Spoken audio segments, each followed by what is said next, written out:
Yeah, football. That's what reminds me. A little look into his drawing towards and look upon battles. And another place that they would all kind of gather really was a place called O'Rourke's. Not too far from, what's the name of that village they named after some poet in Chicago? Carl Sandburg Village. It's right down the block from there. O'Rourke's Irish joint, of course. Lots of lively discussions in there with all sorts of big photos of Irish writers. And they might be talking about writers. And the subject might come up about this poet, D'Annunzio. Yeah, D'Annunzio kind of laid a roadmap out, some say, to Mussolini or for Mussolini. That's so. So D'Annunzio's name comes up and Hemingway jumps up, says, 500,000 dead wops. And he got a kick out of it. The son of a bitch.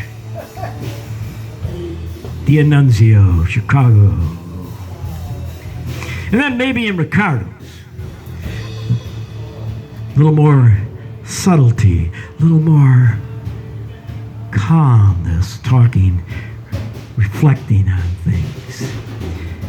Hemingway just lifting that martini or whatever, saying, flat roofs. It is cool at night on the roofs of the city. The city sweats, dripping and stark.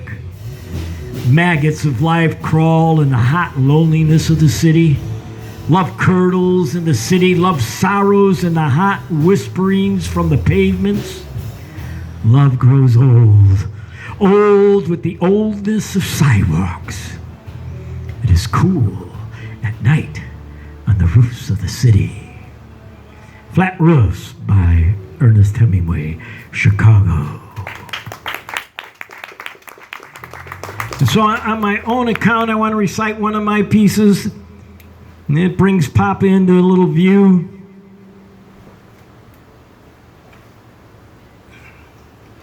And I imagine a number of folks have stood over there by the 90-mile mark next to the telegraph office there down on Whitehead Street, the Division Street for black and white, Bohemians and Caucasians. That's what that street was, Division Street. So, this is what this says. Oh, carry me, swiftly across these straits. Carry me to Cuba, my island brethren to greet. I'll steep in their culture, move my feet to the island's rhythm beat. I'll start like Papa, with fishing, rum, and leaf. I'll go beyond the island's tourist beach. I'll see why Castro would not retreat. I'll meet the poets, musicians, and artists of the street. I'll see their pure hearts from which they speak. Oh, carry me swiftly across these straits. Carry me to Cuba, my island brethrens to greet. Thank you.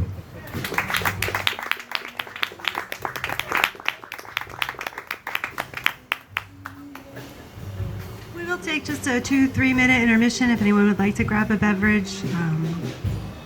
Take a break, use the restroom, anything like that, stretch your legs. Just take a few minutes to have a bit of a break.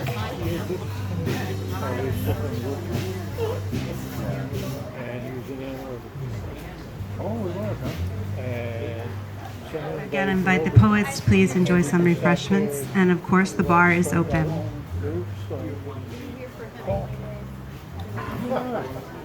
And I've been to LA too. I got out of the Navy in San Diego and I worked in LA for 2 years. I met my wife there and moved out. I was in Monte.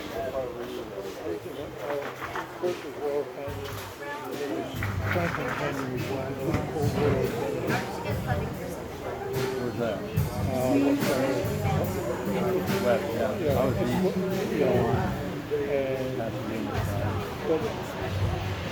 I grew up with a story from my father.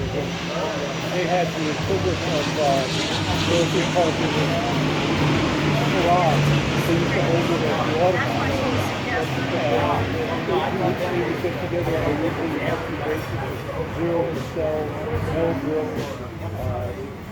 whole bunch, you know, a whole bunch of people that here. My uncle was there. I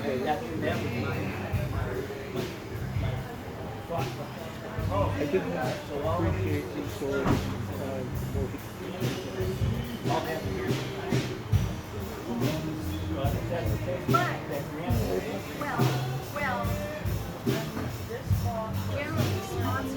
I never read him. I know he did a lot of good quality. That book I'm working was like just interviews with people working and things that you. I don't know. He certainly was on the left. And it was during the years that Michigan had, well, they had the first Vietnam teaching in 1965. And, well, Carl Oglesby, Rennie Davis, the guy who ended up marrying Jane Fonda. He was a foreign speaker. And it was actually SDS started as a graduate student discussion group, and then the undergraduates came into that board, and they decided to have that. Yeah, and they were so effective that they got declared as terrorists. Oh, they're so radical. We got to stick the FBI.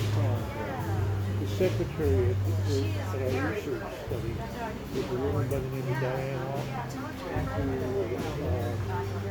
grown up when the explosion occurred in New York City in 1967, 1968. I mean, there were a whole bunch of people there. One of the Rosenberg kids was in graduate school. Saying that he didn't earn anybody cash. I hope that people have learned more from that. Robbie's weird.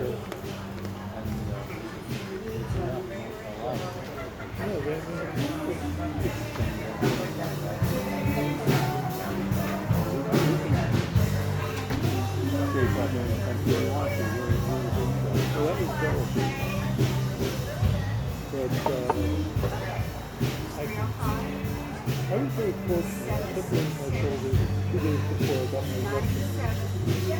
And I didn't do it on purpose. I joined in '62 and it wasn't really on the radar. On the back pages that there's a military conflict. Right. Lying at the beginning. That Really was the great, CIA too. with their damn clandestine tapping and well, I thought I was just supposed to end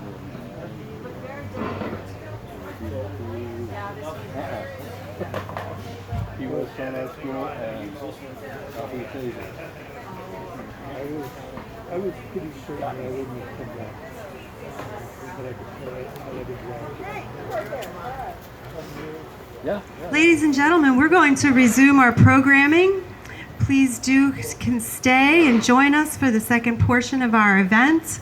Our next poet is an award-winning poet. She too is a publisher and also a pastor. Ladies and gentlemen, please welcome Ms. Rita Wright. Rita Wright.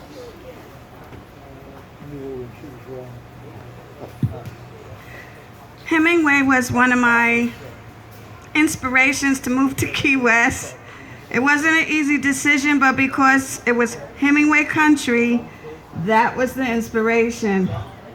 I came 25 years ago with 2 manuscripts because of him. And I believed it could happen for me because of him. And it has happened for me because of him. So this one is called Advice to a Son by Ernest Hemingway. Never trust a white man. Never kill a Jew. Never sign a contract. never rent a pew. Don't enlist in armies, nor marry many wives. Never write for magazines, never scratch your hives. Always put paper on the seat. Okay. Always put paper on the seat. Don't believe in wars. Keep yourself both clean and neat. Never marry whores. Never pay a blackmailer. Never go to law. Never trust a publisher, or you'll sleep on straw. All your friends will leave you. All your friends will die. So, lead a clean and wholesome life and join them in the sky. By Ernest Hemingway. And this is called Captives. I did a little bit of research to find out about this poem, and from what I could find, he observed two different types of captives. One, they were building the train, the railroad that came, Flagler, 1935 at all. But he observed the people that came to work. That, and it also says he observed a slave block in Georgia where they were being sold. Captives. Some came in chains, unrepentant but tired, too tired but to stumble. Thinking and hating were finished. Thinking and fighting were finished. Retreating and hoping were finished. Cures thus a long campaign, making death easy. I understand me. So that inspired me to bring this evening my poem from my book, Crossing the Threshold, Voice of a Black Woman. It's a poem entitled Chains. It was inspired while I was looking out from Higgs Beach where the African cemetery is, and I was looking out and I was thinking and feeling, and all of a sudden I saw a scene. This is the scene. Chains. Chains on blood-stained feet that carry the warriors into battle. Now, walk upon strange lands, given an English name that does not tell the story of the soul that carried it. Chains on hands that cut trees for shelter, squirm to loosen pierced wrists, arms that cradle babies, stirred pots of stew, shook rattles and beat drums for the dance. You throw your body over, no one there to catch you as you hit the water. No thoughts are coming up for air. As palm trees sway and water engulfs those of you who chose not to be bound, the sea pulls you down, down, down into her bosom. And there you find your freedom in a watery grave rather than be a slave. Bones lay scattered on the ocean floor, and yours sink to join them as your flesh is torn away by sharks. There is no headstone to remember you by. There are no words to tell the story of the soul that was carried away in chains.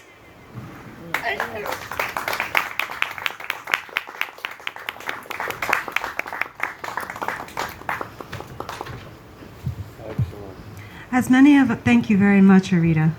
Thank you for your reading, and thank you for what you have shared in your research of Ernest Hemingway's work.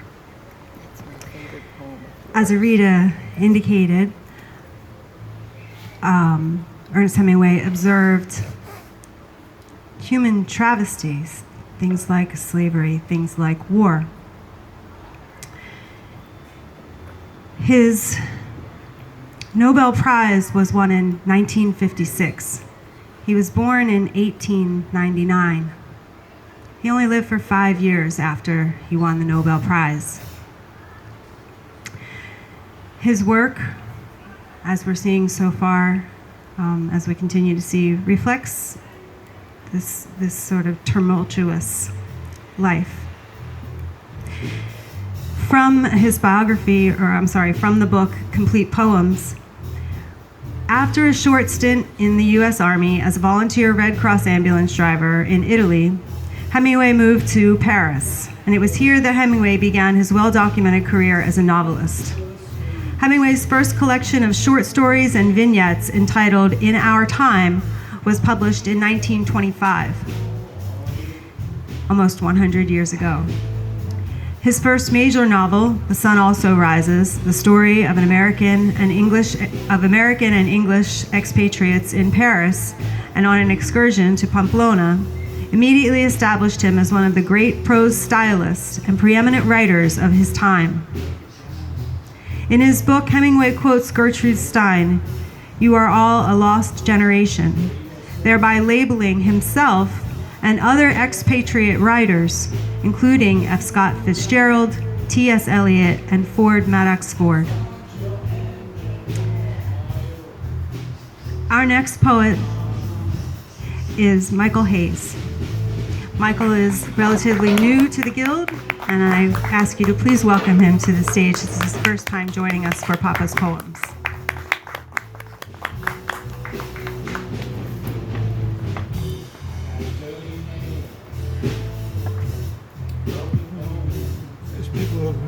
People who have seen me at the Poetry Guild know that I don't read standing up, so this is something new. My father grew up in New York City, and I don't know how old he was. He was probably about 19 or 20 at the time. Found a whole slew of Dial magazines, which was a literary magazine of the late teens and early 20s. And there was a review in there of The Sun Also Rises. The poetry editor of Dial was T.S. Eliot. I had 15 or 20 of these, and they disappeared. I don't know who is the lucky person who took them, but they've disappeared. But the review of Hemingway's The Sun Also Rises starts out with, "I don't think we've heard the last from this young man."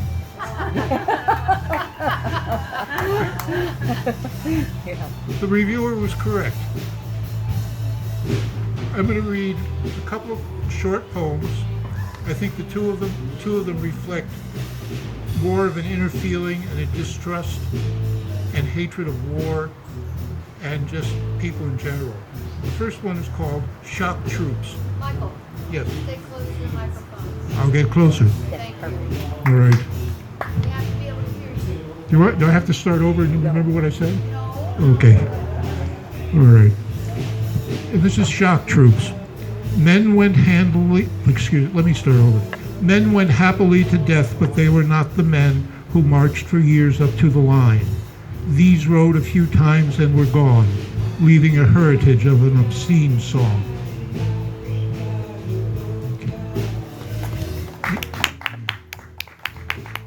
The second poem, I think, probably dates somewhere around when he was working for the Kansas City Star, because it's called Chapter Headlines.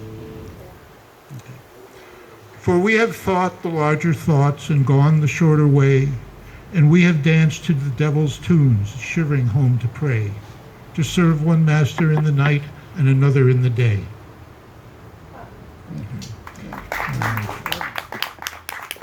Now, much like Patty, I'm using the venue to read something of my own, but it actually has a relationship to Hemingway. He, as most of us know, he was bipolar and had fits of depression. And when the depression came on, he used to refer to it as a black dog. And the title of this poem is Black Dog. I sit quietly, the black dog is off to my left. Today I have the patience of Penelope, the only movement being my internal tide. Today I am calm, as is the dog. There have been growls, snarls, canine threats, but today the dog is quiet, placid. Life has changed, and the space that has been filled with warmth and flowers now belongs to the dog. It lies there patiently, waiting, a steel trap ready to spring. I try to keep it at bay, sometimes successfully, at other times not. It follows me everywhere, everywhere I go, with a fierce loyalty I value not.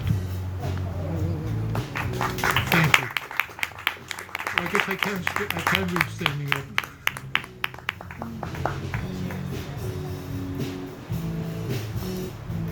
Our Papa's Poems Virgin. Thank you, Michael. Our next poet is Miss Catherine Dowdy. Catherine, of course, is a multimodal artist. She's been offering workshops around the island for the last year, maybe 2 years now, and uses motion and dance to encourage expression. And we welcome her. Thank you, Catherine.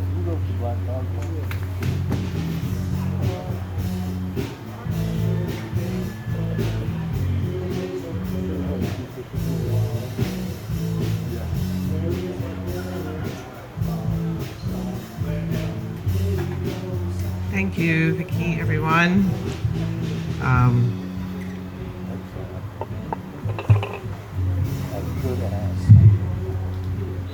Okay. I've actually been teaching workshops and classes for a lot longer than that in Key West, for about 20 years, but I was away for 6 years. And when I was away at that time, I was studying very intensively the techniques that I have studied for 35 years. And actually celebrating 10 years of our group Spirit Dance. If anybody's interested in that, there's a few events next week and August 5th. Vicki sent this poem to me, and I wasn't able to research as much as I usually do before reading, but my short look for this portrait of a lady, circa 1926, didn't immediately bring anything up. So she sent me, actually, it was just like a PDF, like a photo of a thing. So, but it's about Gertrude Stein, and knowing what I know about Hemingway and Gertrude Stein, it did pull up a lot of articles about their relationship. I just didn't have a lot of time to research that. So, now we will say it with a small poem.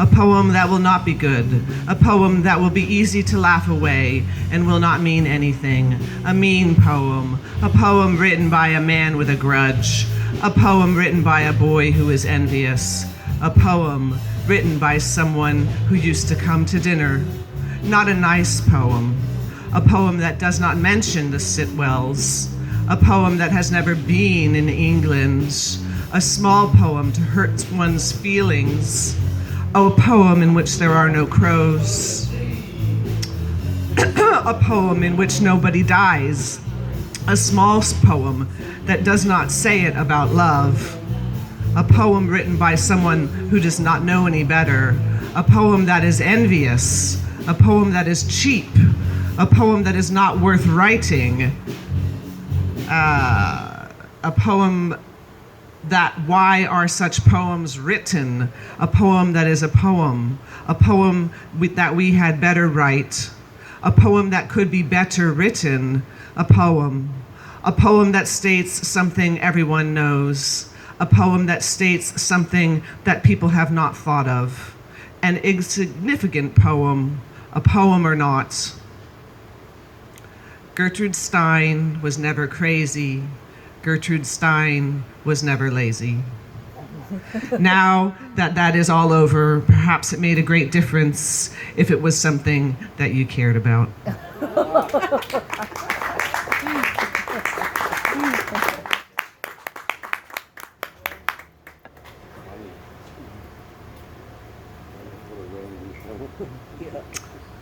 I have two war poems. We've heard a lot of war poems tonight. And then I do have one of my own that is a new poem I have not read publicly.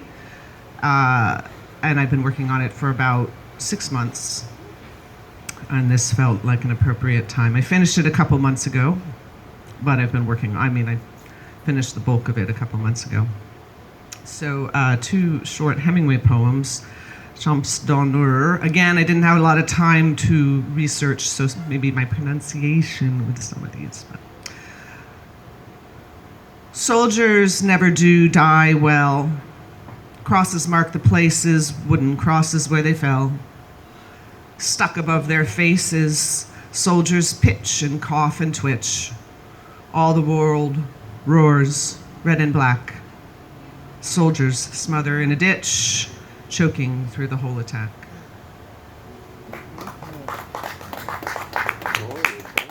And Reparto de Astalto, which I did try to look up, I imagine is a location. Drummed their boots on the camion floor, hobnailed boots on the camion floor, sergeants stiff, corporals sore. Lieutenant thought of the Mistra whore, warm and soft, sleepy whore, cozy, warm and lovely whore, damn cold, bitter, rotten ride, winding up the Grappa side. Our ditty on benches stiff and cold, pride of their country, stiff and cold, bristly faces, dirty hides, infantry marches, our ditty rides, gray, cold, bitter, sullen ride, to splintered pines on the Grappa side, at Astalone, where the truckload died.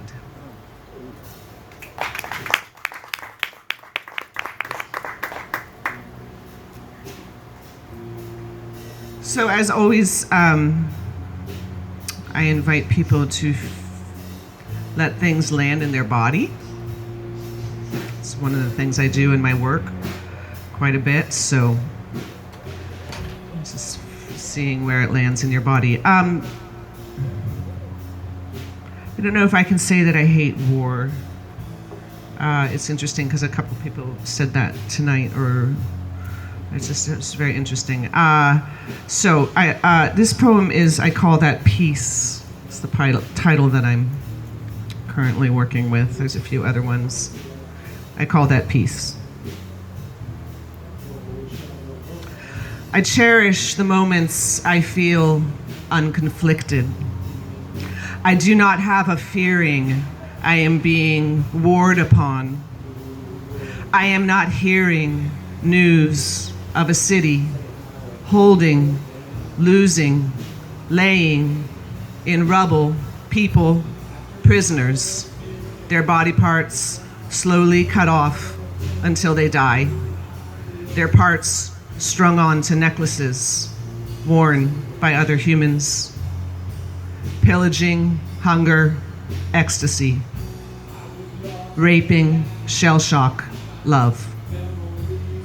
So many know, was, is, far away, so close, lover fighting with the neighbors, pedestrian path invaded for golf cart parking, inscription of my own diseased body, virtually staging inside me, action, human in a 10-ton, 40 in a 25, makes that hard pass past me on my bike, reaction, billions of tiny sparks surging through.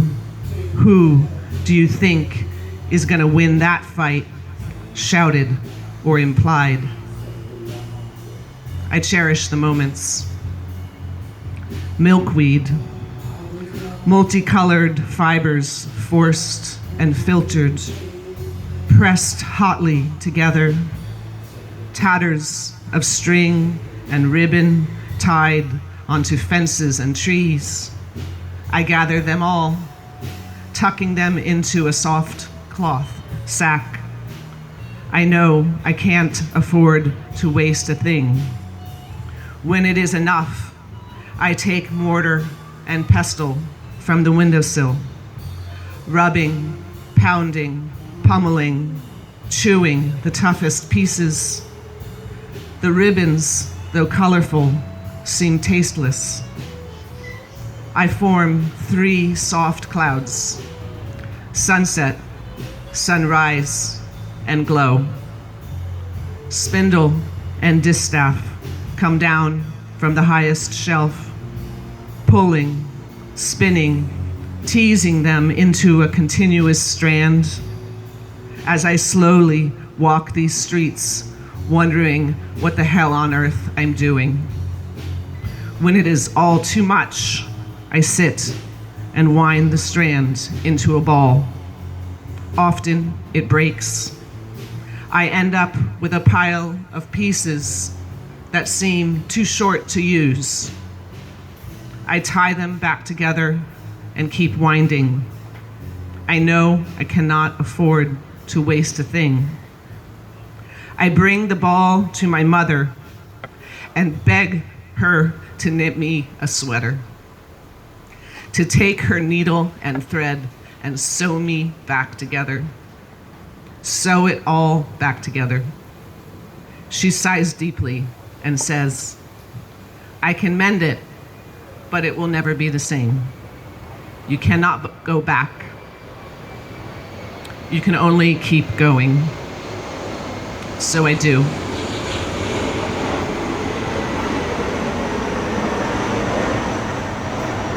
I just keep going. I call that peace.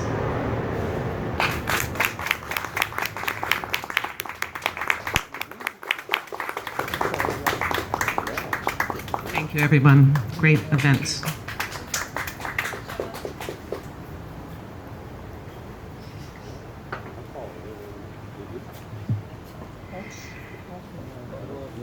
His poetry deserves close attention, if only because it is so revealing, according to the complete poems of Ernest Hemingway. Through verse, he expressed anger and disgust. He parodied the poems and sensibilities of his peers, recast parts of poems by them, invested these poems with the preoccupations of his novels: Sex and Desire, Battle and Aftermath, Cats, Gin, and Bullfights. Ernest Hemingway.